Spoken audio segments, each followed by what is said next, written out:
ഇപ്പൊ സമയം ഏകദേശം 7:30 ആയിട്ടുണ്ട്. അപ്പം ഇന്നത്തെ രാവിലത്തെ എല്ലാ പരിപാടികളും കഴിഞ്ഞു.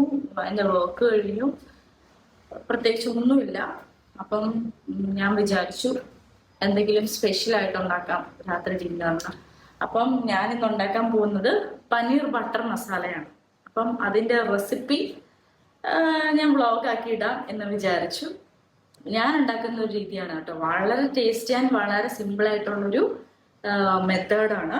അപ്പം നമുക്ക് പതുക്കെ നോക്കിയാലോ. അതിന് നമുക്ക് അത്യാവശ്യമായിട്ട് വേണ്ട സാധനം ബട്ടറാണ്. ബട്ടർ ഉണ്ടായിരുന്നില്ല, ഞാനിപ്പോൾ ഓർഡർ ചെയ്ത് വരുത്തിയതാണ്. അതുകൊണ്ടാണ് കുറച്ച് ലേറ്റ് ആയിപ്പോയത്. 7:30 ആയി. ശരിക്കും ഞാൻ 7:30ക്ക് ഡിന്നർ എൻ്റെ കഴിയുന്നതാണ്. പക്ഷെ ഇതുപോലെ ഇത് ഞാൻ വാങ്ങാൻ മറന്നുപോയി. പനീർ ബട്ടർ മസാലയ്ക്ക് ബട്ടർ വാങ്ങാൻ മറന്നുപോയി ഞാൻ. സ്റ്റവ് ഓൺ ആക്കുക. ഇതാ കണ്ടോ, ഇത്രയും പോർഷൻ.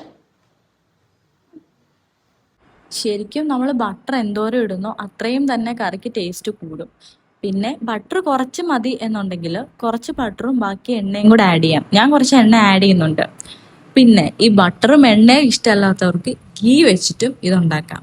നമ്മൾ അടുത്തത് പനീർ ഫ്രൈ ചെയ്യാൻ പോവാണ്. ഫ്രൈ ചെയ്യാൻ വേണ്ടിയിട്ട് ആദ്യം മഞ്ഞൾപ്പൊടി ഇടുക, പിന്നെ മുളക് പൊടി ഇടുക, പിന്നെ അതിന്റെ മേളിൽ ഉപ്പ് വിതറുക. എന്നിട്ട് ഇതെല്ലാം നന്നായിട്ട് മിക്സ് ചെയ്തിട്ട് അതിന്റെ മേളിലേക്ക് പനീർ ഇടുക. പനീർ എന്ന് പറഞ്ഞാൽ എനിക്ക് ഓൾറെഡി ഇങ്ങനെ കട്ട് ചെയ്തിട്ടാണ് കിട്ടിയിരിക്കുന്നത്. കട്ട് ചെയ്യാണ്ട് ക്യൂബായിട്ട് കിട്ടും ശരിക്കും. അപ്പോൾ നമുക്ക് വലിയ സൈസിലുള്ള പനീർ കഴിക്കാനാണ് ഇഷ്ടമെങ്കിൽ ആ സൈസിൽ നമുക്ക് ഇഷ്ടത്തിന് കട്ട് ചെയ്തെടുക്കാം. ഇത് ഞാൻ ഇങ്ങനെ മേടിച്ച് എന്താന്ന് വെച്ചാൽ ചെറിയ ക്യൂബ്സ് ആവുമ്പോൾ പെട്ടെന്ന് ഫ്രൈ ആയി കിട്ടും. അപ്പൊ കുട്ടികൾക്കും ഒക്കെ ഇത് കഴിക്കാനായിരിക്കും ഇഷ്ടം. അതുകൊണ്ടാണ് ഞാൻ ഈ സൈസിലുള്ള ക്യൂബ്സ് വാങ്ങിയത്. വേറൊരു പാൻ വെക്കുക. ഞാനപ്പോ പനീർ ഏകദേശം ഫ്രൈ ആയിട്ടുണ്ട്. അത് ഞാൻ സൈഡിലേക്ക് മാറ്റി വെച്ചിട്ടുണ്ട്. ഇനി അടുത്തത് വേറൊരു പാൻ വെക്കുക. അത് ചൂടായി കഴിയുമ്പോഴത്തേക്കും അതിലേക്ക് കുറച്ച് എണ്ണ ഒഴിക്കുക. എണ്ണ ഒഴിച്ചതിന് ശേഷം ഒരു 1.5 സവാള എടുത്തിട്ടുണ്ട്. ആ 1.5 സവാള ഇത്രയും ഫൈനായിട്ട് ചോപ്പ് ചെയ്യുക. എന്നിട്ട് എണ്ണ ചൂടായതിനു ശേഷം അതിലേക്ക് ഇടുക.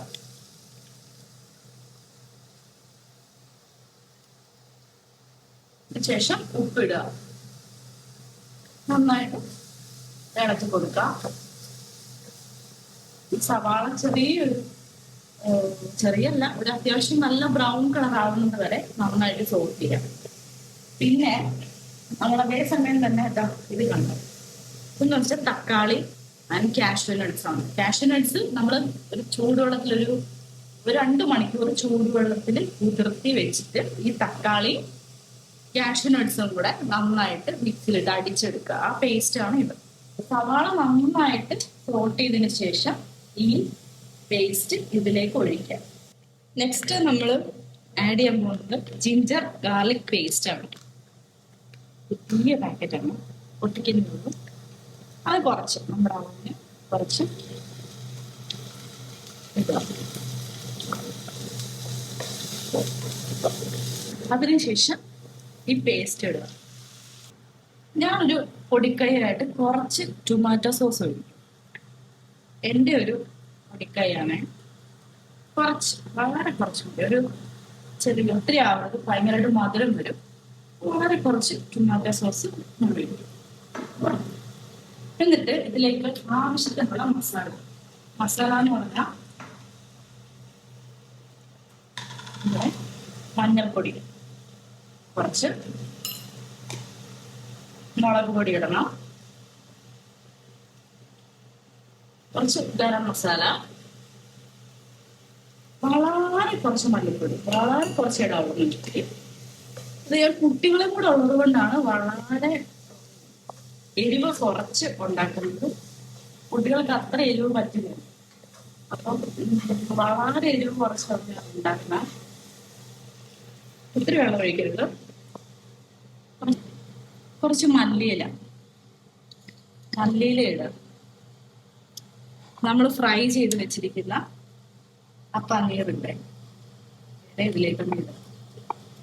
ആ മിച്ചമുള്ള ബട്ടറും ഒക്കെ ഇതിലേക്ക് വീണോട്ടെ. കാരണം നല്ല ടേസ്റ്റി ആയിരിക്കും. ഈ ബട്ടറും കൂടെ ഇതിലേക്ക് വീഴുവാണെങ്കിൽ ആ ഒരു ടേസ്റ്റും കൂടെ നമുക്ക് കിട്ടും.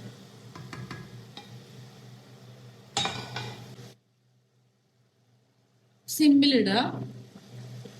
അതിനുശേഷം കസൂരി മേത്തി. കസൂരി മേത്തി എങ്ങനെ ഇടണ്ടേന്ന് വെച്ചാൽ കുറച്ച് കയ്യിലെടുക്കുക, എന്നിട്ട് ഇങ്ങനെ ഇത് ചില്ലി ഉടച്ചിടുക, പൊടിച്ചിടുക.